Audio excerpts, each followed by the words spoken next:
Hello everyone, and welcome to my channel General Hospital today. I hope everyone is having a wonderful day.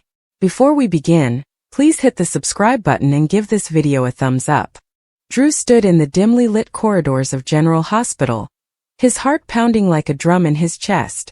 The antiseptic smell of the hospital mixed with the faint scent of coffee from the nearby nurse's station, creating an oddly comforting yet tense atmosphere.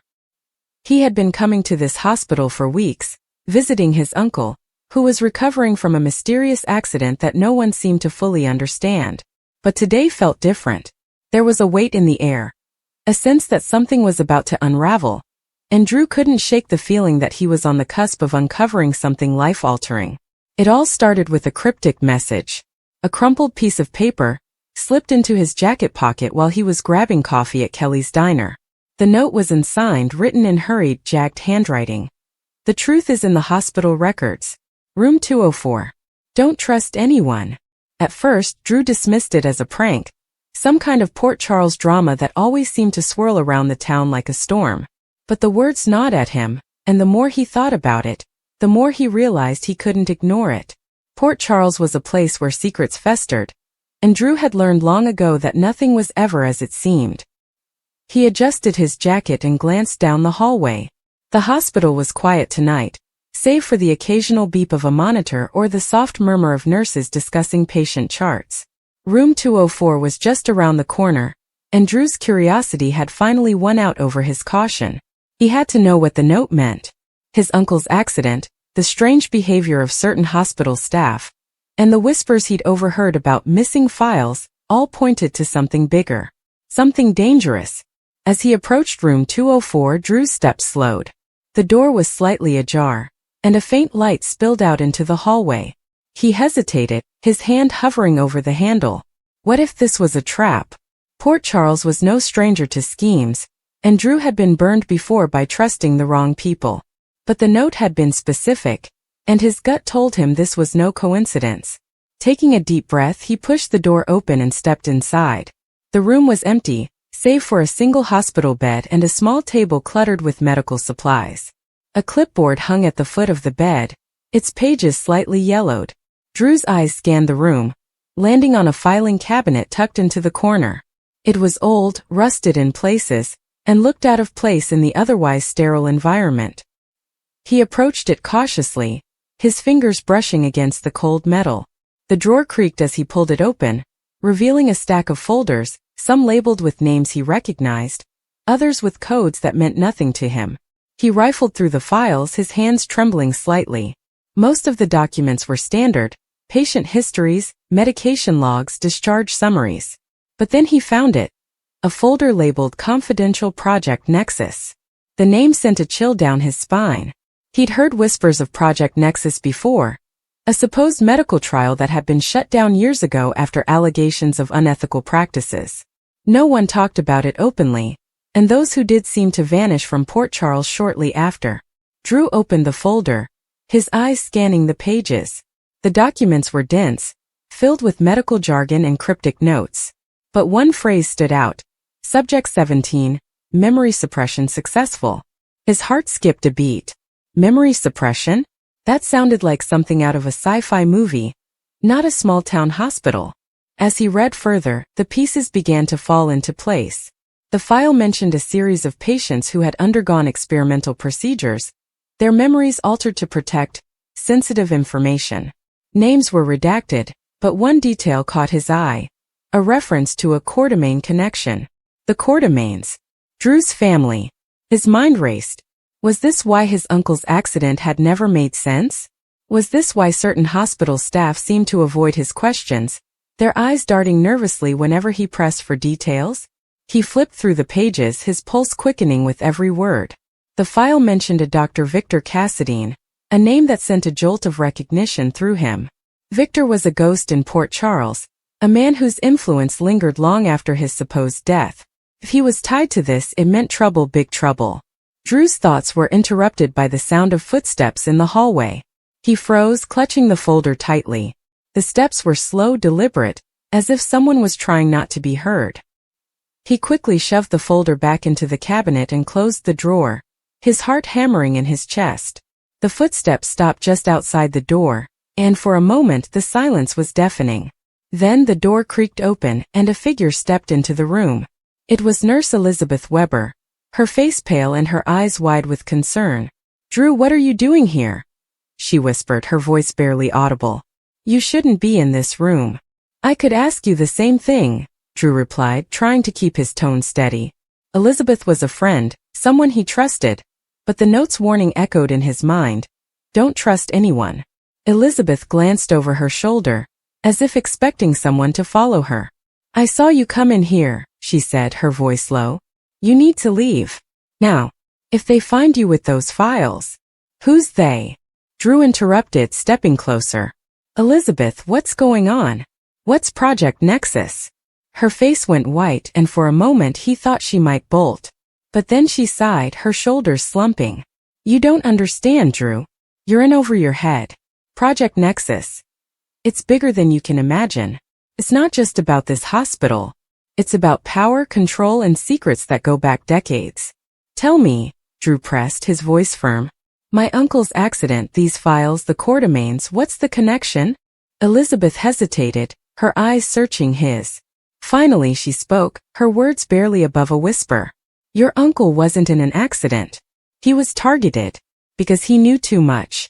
And if you keep digging, you'll be next." The words hit Drew like a punch to the gut. Targeted? His uncle, Edward Quartermain, was a tough old man, a pillar of the Quartermain family. The idea that someone would deliberately harm him was almost unthinkable. But the evidence was staring him in the face, and Elizabeth's fear was palpable. "Who's behind this?" Drew demanded. "Victor Cassadine? Is he still alive?" Elizabeth shook her head. "I don't know. Maybe. But it's not just him. There are others, people in this hospital, in this town, who'll do anything to keep this buried." "Drew, please just walk away." "I can't," he said, his voice steady despite the storm raging inside him. "If my uncle was targeted, I need to know why. And I need to know what they're hiding." Elizabeth opened her mouth to argue, but the sound of more footsteps cut her off. This time they were louder, more purposeful. She grabbed Drew's arm, pulling him toward the door. "We need to go. Now." They slipped out of room 204 just as a shadow appeared at the end of the hallway. Drew's heart raced as they ducked into a nearby supply closet, the door closing silently behind them. Through the crack in the door, he saw a man in a dark coat, his face obscured by the dim lighting. The man paused outside room 204, then entered, his movements quick and precise. "Who is that?" Drew whispered. "I don't know," Elizabeth replied, her voice trembling. "But if he's here, it means they know someone's been poking around. Drew, you're not safe." Drew's mind was spinning. The note, the files, Elizabeth's warnings. It was all too much to process. But one thing was clear. The truth was out there and it was tied to Project Nexus. He didn't know who he could trust, but he knew he couldn't stop now. Not when his family was involved. Not when lives were at stake. Over the next few days, Drew became obsessed with uncovering the truth. He started discreetly asking questions, piecing together fragments of information from hospital staff, old Quartermain records, and even some of Port Charles's shadier residents. The more he learned, the darker the picture became. Project Nexus wasn't just a medical trial. It was a cover for something far more sinister. Experiments on memory, behavior control, even identity manipulation. And the Quartermains, with their wealth and influence, were at the heart of it. He met with Sam McCall, his ex and a private investigator with a knack for digging up dirt. Sam was skeptical at first, but when Drew showed her the documents he'd photographed from room 204, her expression darkened.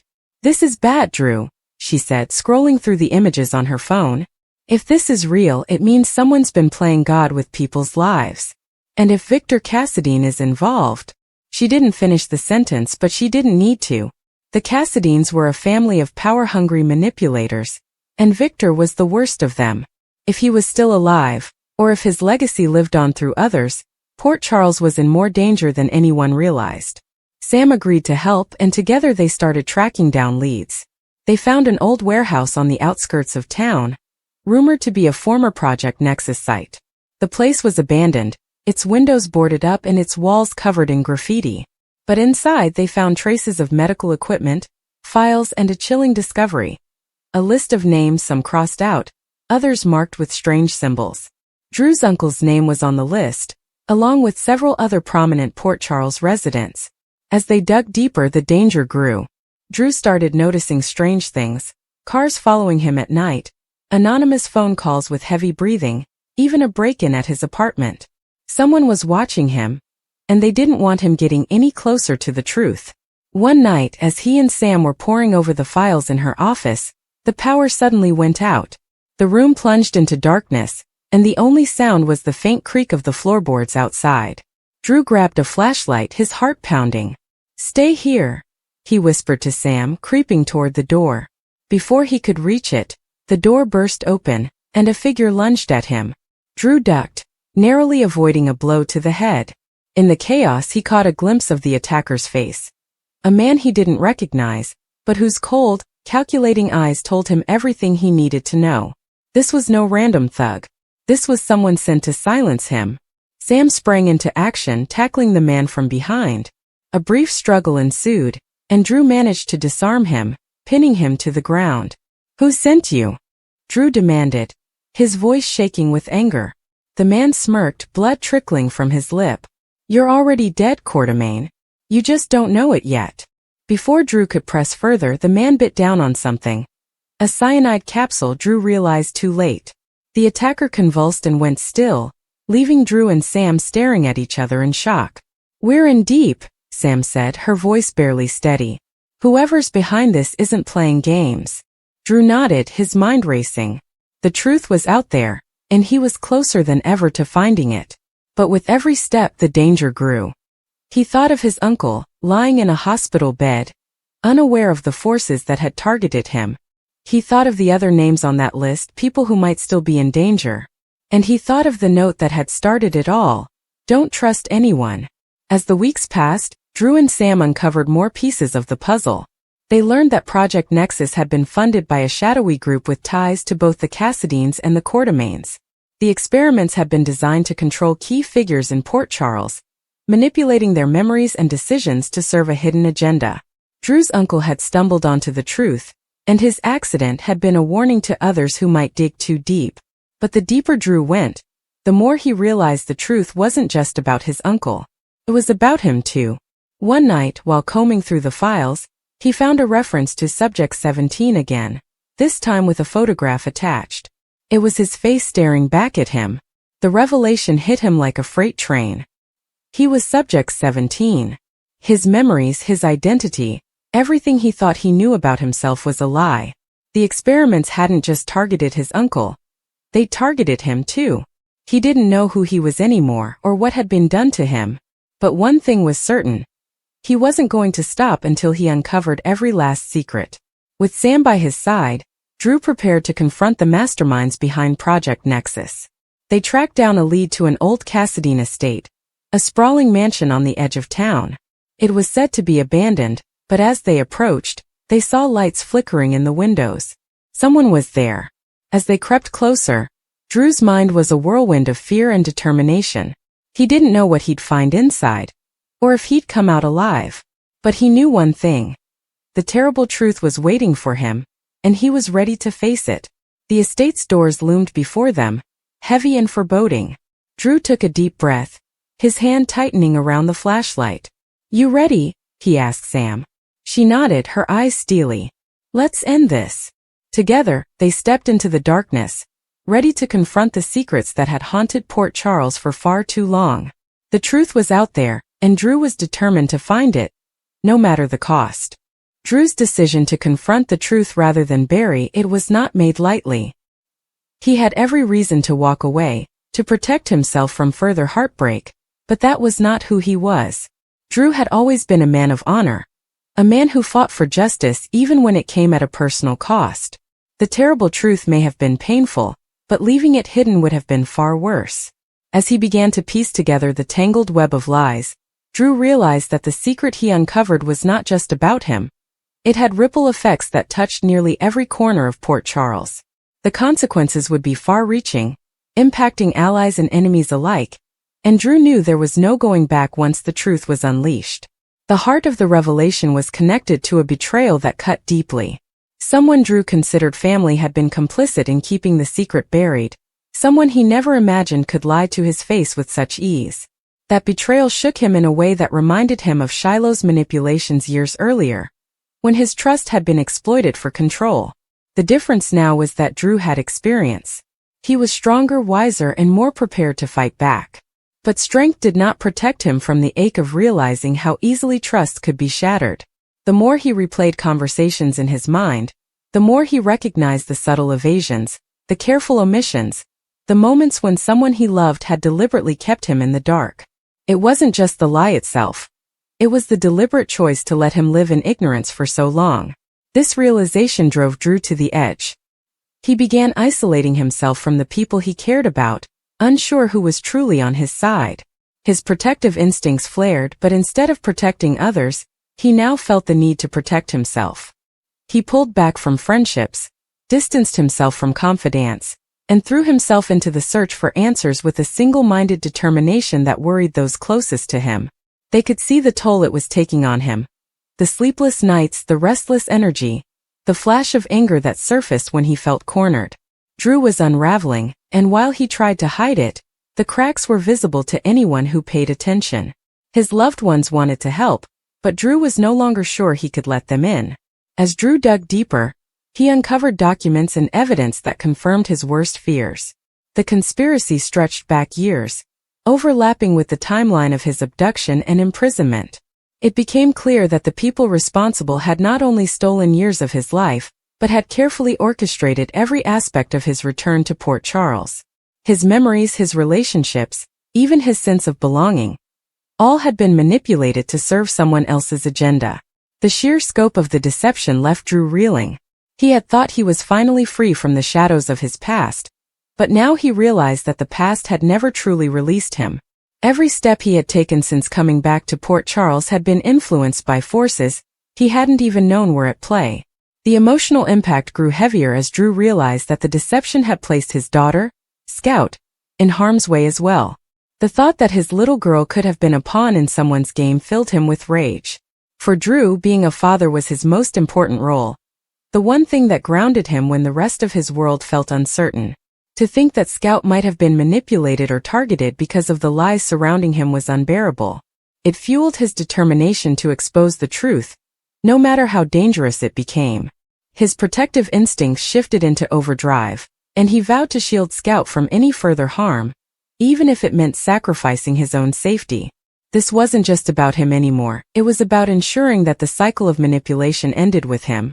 The confrontation Drew knew was inevitable finally arrived when he looked his betrayer in the eye and demanded answers. The tension of the moment was electric, years of unspoken truths crashing together in an eruption of raw emotion. Drew's voice shook with anger and heartbreak as he demanded to know why. Why he had been left in the dark. Why the lies had continued even after he returned. Why someone who claimed to care for him could allow him to suffer in ignorance. The response he received only deepened his pain. The justification, wrapped in the familiar excuse of protecting you, rang hollow to Drew. He didn't want protection. He wanted honesty. He wanted the respect of being trusted with the truth. That was the moment Drew realized there was no going back. The bond he thought unbreakable had been fractured beyond repair. In the aftermath of that confrontation, Drew felt adrift. His entire world had shifted, and though he was determined to expose the truth, he could not ignore the personal cost. Relationships that had defined him were now strained or broken, and he struggled to find his footing in a world that seemed built on lies. Yet even in his darkest moments, Drew's resilience shone through. He had survived worse. He had survived captivity, mind control, and betrayal before. This too would not destroy him. Instead, it would forge him into someone stronger, someone more determined to fight for justice. The terrible truth had broken him, but it had also lit a fire within him. He would not stop until every lie was brought to light, no matter how painful the process. Meanwhile, the reverberations of Drew's discovery spread throughout Port Charles. Whispers of the truth reached other residents, sparking speculation and suspicion. Old rivalries reignited as people took sides, and the fragile alliances that had held the town together began to crumble. Those who had secrets of their own grew nervous, afraid that Drew's determination to expose the truth would uncover skeletons they preferred to keep buried. For some, Drew's revelation was an opportunity to settle old scores. For others, it was a reminder that no secret stays hidden forever in Port Charles. The fallout was only just beginning, and everyone knew that the storm was far from over. The terrible truth had set Drew on a collision course with some of the most powerful players in town, and he was ready for the fight. But the road ahead would not be easy. He would face opposition from those who wanted the secret buried, manipulation from those who sought to twist the truth for their own gain, and emotional turmoil from the people he once trusted most. Yet Drew understood something that gave him strength. The truth, no matter how terrible, was always better than a lie. He had lived in the shadows long enough. Now he was ready to step fully into the light, even if it burned. He walked out of the office, leaving her standing there, surrounded by the glittering ruins of the empire she had built on a lie. He walked through the lobby, past the oblivious guests, and out into the afternoon sun. The world looked the same, but it wasn't. It was new and it was brutal and it was real. He didn't know where he was going. He didn't know what he would do. The road ahead was shrouded in uncertainty. But for the first time he was walking it with his own eyes wide open. The terrible truth was a poison, but it was also an antidote. It had shattered him, but in the breaking it had set him free. The journey back to himself would be long and painful, but it was a journey he would now take alone, guided only by the cold, hard light of the truth.